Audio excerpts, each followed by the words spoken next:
how will you bring order to chaos and disorder without some element of strengthening the will? It's just not possible. It's like being a ship in the middle of the sea, in the midst of a raving storm, and if you just leave the ship to function according to the winds of the storm, you'll just end up getting nowhere. Direction. Absolutely. Direction. So, strength of will ensures consistency of direction. It's setting in motion a certain trajectory which can be stable and firm and secure in the midst of so many other conflicting voices. But not only that, with concentration, of course, there comes strength of will, and you learn that by holding the mind on one thing. And what gradually starts to cultivate within yourself is you start to notice a very interesting transition that takes place, where as the mind is held with consistency of attention, systematically and gradually the mind becomes more and more silent, more and more calm. So concentration facilitates a very specific type of quietness of the mind. It's different from the quietness and the silence that you experience in sleep, because there's a similar movement that takes place. Gradually the mind becomes more and more quiet and still, but what has been lost? What has been lost is the lucidity. So when the lucidity is lost, what's the alternative? The mind just spontaneously goes to sleep. So you want there to come greater quietness and calmness of mind. Why do you need that? Because with this mental tranquility, you have a clarified lens, which is, first of all, more reliable, which is less prone to quickly believing in its mental projections, but at the same time, you have a magnified awareness. Now, what if we took this state and we applied it in a different sense? What if we took that state and we applied it to the work of insight? Whether it's insight in terms of self-knowledge, or if you point such a mind to the external world, there too, there are bound to be discoveries. So you need this mixture of quietness and calmness of the mind, but as a stepping stone for insight. Insight will be lacking, and that's what I said earlier. You have to understand the pros and the cons of concentration. The pros of concentration is it brings tranquility and calmness of mind. It helps in developing the strength of the will. Not only that, but it may even awaken certain mental capacities. I suppose you can call them mystical or esoteric. Like, if you've seen a very skilled athlete, it looks miraculous for some people. How does he acquire such a power? Just a certain kind of discipline and training of the body. Similarly, you have certain muscles of your mind. And if these muscles are strengthened and cultivated, you may be capable of doing some mental feats that are outside of the range of the average person. Yeah, some people who you just tell them, at this time, at this date, what was happening at that time. And just in a moment they can give you a very long list of all the historical events that took place. Or you just give them some very complex mathematical calculations and just at the speed of thought, they have the answer. Things which even mathematical experts would normally need a calculator for. They can do it in a single moment. Or there's this guy, I think in New York City, he has a remarkable visual memory. The artist that you drew the whole city of New York City. He's an artist. He was an artist. He was an artist, yeah. An autistic. Right. Yeah. And some autistic people can be rather brilliant in certain areas. It comes at a price, but they're rather brilliant in many areas. It's kind of like if somebody is blind, all the creative energy that would otherwise be invested into seeing has to be redistributed elsewhere. So it's common that there are blind people who, they haven't been seeing for ages, so they have to develop a different type of sensitivity when it comes to their other faculties. So they can hear with remarkable precision. Without seeing where you are in the room, just hearing, they can create a map, a layout of the room in which they are in, just through the phenomenon of hearing. Every sound is suddenly a cosmic message. It's not just a sound. It has properties. It has, in a way, a life of its own, if only you know how to read the message. So you can develop these mental feats through concentration. It's all about just constantly sharpening of the will. But have you not seen that there are some people who are extremely developed in their will, who are at the gym, and yet they are otherwise fools? Like when you open up their mind and you probe into what wisdom lies there, there's almost nothing. Because the truth is, in order to develop these type of skills, you just need continuous stream of will and repetition. Wisdom is not essential. Insight is not essential. Just continuous repetition and strength of will. You may or may not learn something valuable in the process, but that's optional. So that's what concentration, those are the pros of concentration. Brings quietness and calmness of the mind, strengthening of the will, cultivating the faculties of the mind. But all concentration techniques have this common feature, which is always holding the mind on one thing. But your mind is a multidimensional phenomenon. It is multi-layered, and it multi-layered in such a way which actually, when you probe into it, it's shocking. It's shocking. Because when you look within yourself and you see, for example, oh my God, I thought I am this person who I see in the mirror with a very defined self-image. But when I look within myself more closely, I see not one personality, I see multiple subpersonalities, which come out in everyday life in different ways. I talk to a friend, I'm showing one mask. I'm talking to a family member, another mask. And it seems like almost as if within myself I'm schizophrenic. If there's anything which the schizophrenic person is caught up in, he's overwhelmed by the sheer force of all these subpersonalities, which we all have, which we sometimes experience in dreams. So every single character or being that we experience in a dream is a manifestation of our own psyche. You see your mother, it's obviously not your mother, it's the impressions and the associations you have built about your mother. Or if you see a god or a deity, likewise, he too or she too is a manifestation of your own psyche.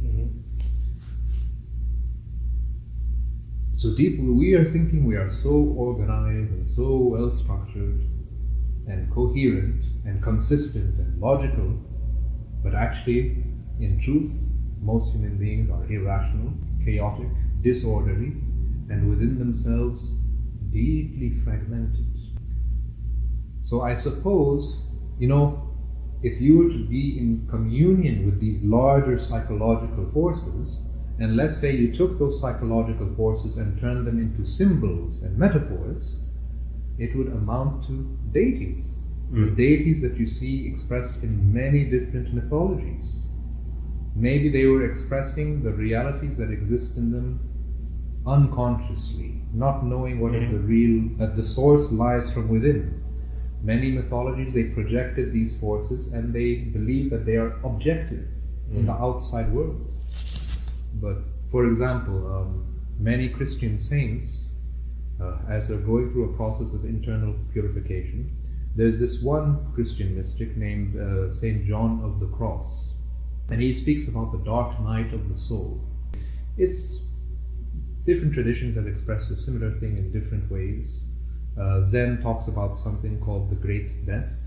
In the Jewish Kabbalah, there's this whole other area of exploration which is not called the Tree of Life, it's called the Tree of Death. And there's something called the Qliphoth, which is think of the negative dimension of all those positive aspects of the Tree of Life. Okay. And they were, instead of angels being connected to those sapphires, they would be dark demonic beings. And there's actually a process of coming into contact with these energies. Or I told you before, I think about the story of Gautama Buddha. Nearing his enlightenment, he sat under a Bodhi tree. He experienced a being within himself called Mara, which is, according to the Buddhists, it is basically the sum total of all of human ignorance, but experienced as if it's independent. And watching Mara was very determined to drag him out of the meditation. He sent against Gautama Buddha arrows of fire and his daughters, and still he remained residing as a witness. Those images just faded away.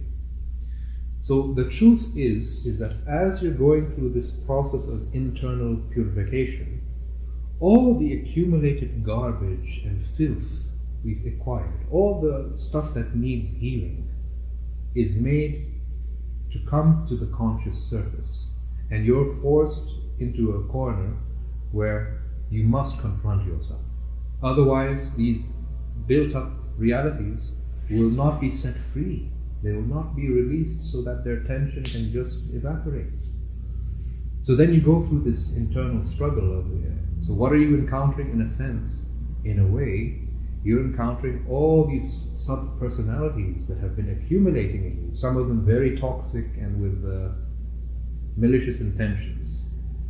And sometimes when the distance is so far removed, when those forces are so far removed from your conscious awareness, they can behave as if they were independent.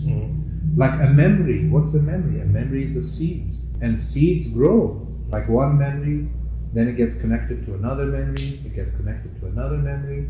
And that's how we build associations.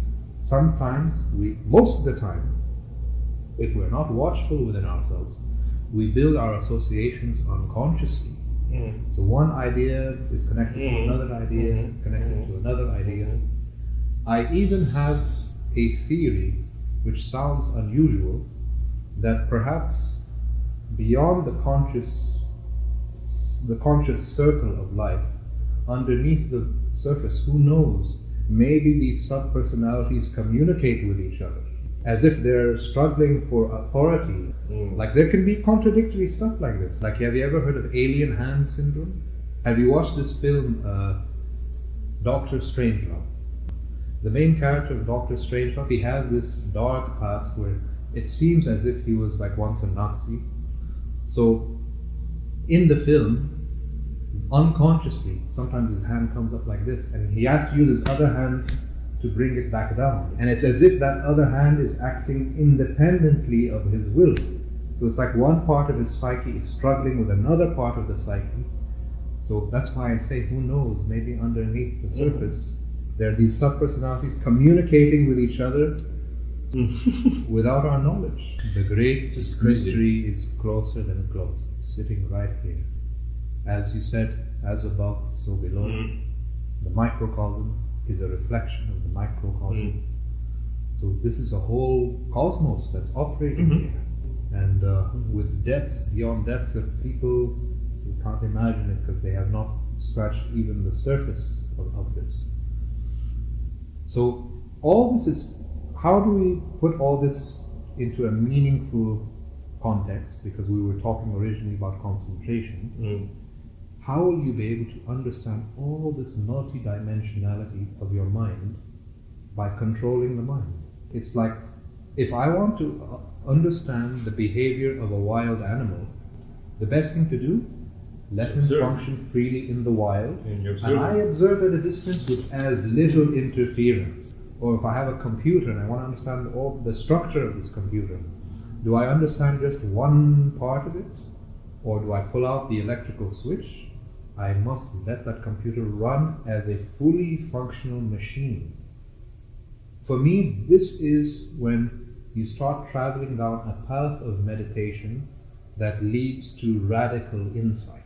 When you see the holistic mind, that, okay, you know what, there's nothing in my inner experience, first of all, which functions as an independent reality. If my thought arises, something else also arises. Maybe emotion arises with it. So my thought and my emotion are not two distinct entities. My body and my mind, too. My body and mind are not two distinct entities. When there's a certain thought process that happens, there's a physiological process that follows it. So is the thought process separate from the physiology? And is the physiology separate from the thought process? No, it's all interconnected. And this is a law we find everywhere in the cosmos. Everything is interconnected. And that's what we call Shunya. That's what I mean by Shunya. It means emptiness, the lack of there being any one singular force in a position of authority.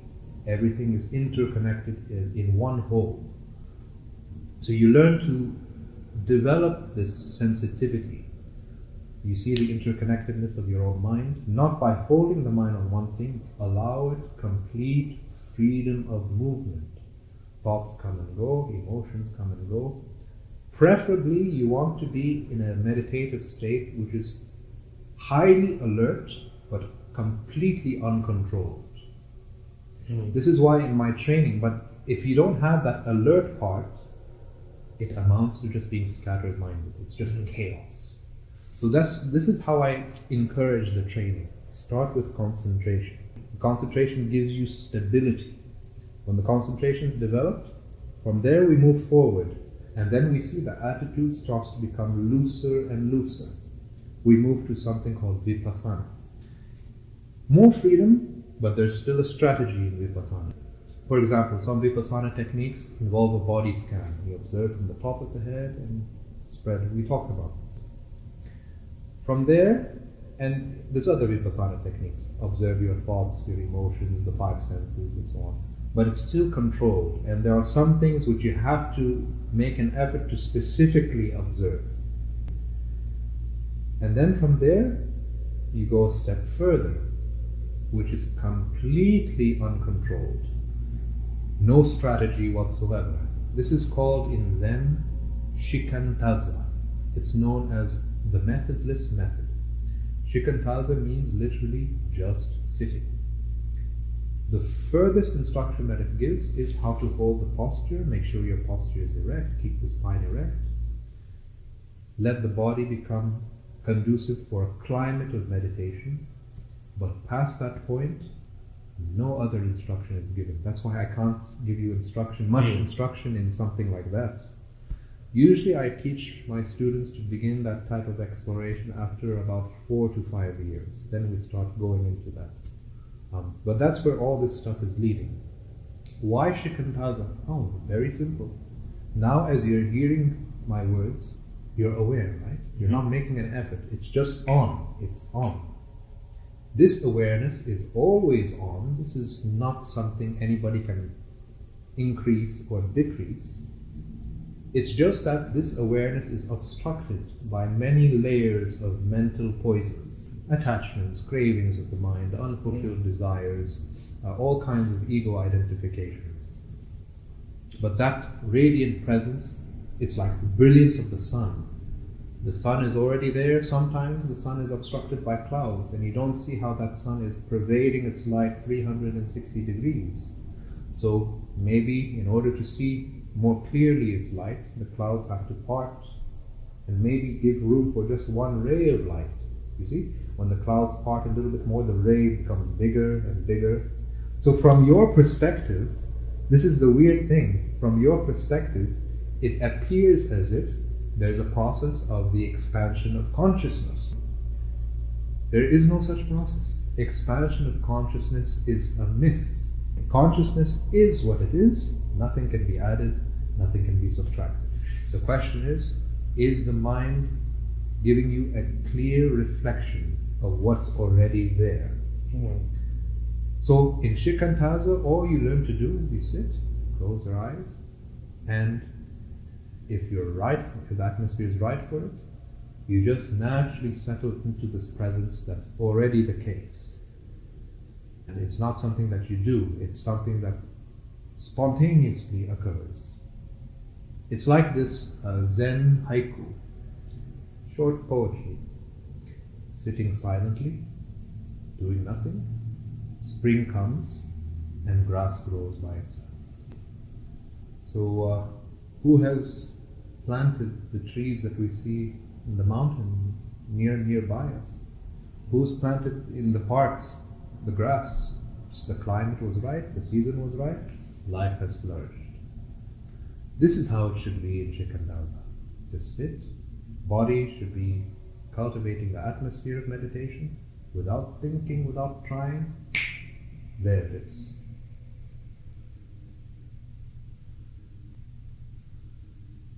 In order to allow yourself to rest in this relaxed way of being, you may need concentration. In the name of shikantaza, which is a methodless method, this is what's important to know. Does this mean that it's a license to encourage all kinds of unhealthy habits? Oh, sure. Like, okay, does that mean that when I'm caught in self-forgetfulness, I don't come back to the present moment? Does that mean that if I'm falling asleep in the meditation, I shouldn't make an effort to straighten the spine and be alert? So really with shikantaza, you have to get a feel for what are the things to be avoided and to instinctively know how to remedy them. And when that's taken care of, the right path reveals itself. So try not to figure out where to go. Just act like you don't know. You don't know. All you've heard are stories and hypotheses about this path leads to this. And so many different traditions will give different reports with different interpretations. So you must investigate, forge your own path. With guidance, of course. Try to absorb wisdom from as many different directions as possible. But the truth is, at the end of the day, you must forge your own path. Why? Because no one in this universe has the same conditioning as you. No one has your programming. So when the path is integrated within you, it's integrated according to your programming. I will integrate it according to my programming, she will integrate it to her programming, and so on. So you can't ignore the fact. It's like a thumbprint. It's irreplaceable. The truth is, you can't function by imitation. Your programming is so specific that any kind of imitation is being false and artificial, and in fact a kind of hypocrisy. It's good to maybe be inspired by somebody else. That's fine. Mm-hmm. Like I'm inspired by so many different musical artists. Gautama Buddha has definitely inspired me, but I'm also not Gautama Buddha. He doesn't have this body, he doesn't have this conditioning. I am inspired by him, but I don't become him. I want to be authentic. So how do you integrate a path which is given to you, ready-made in a sense? It gives you the map of the territory, but at the same time, remaining truthful and authentic to yourself. That's where you must be inspired by the teachings that are given to you, and on the other hand, you must forge your own path. For sure. That's for sure. So, that's for sure.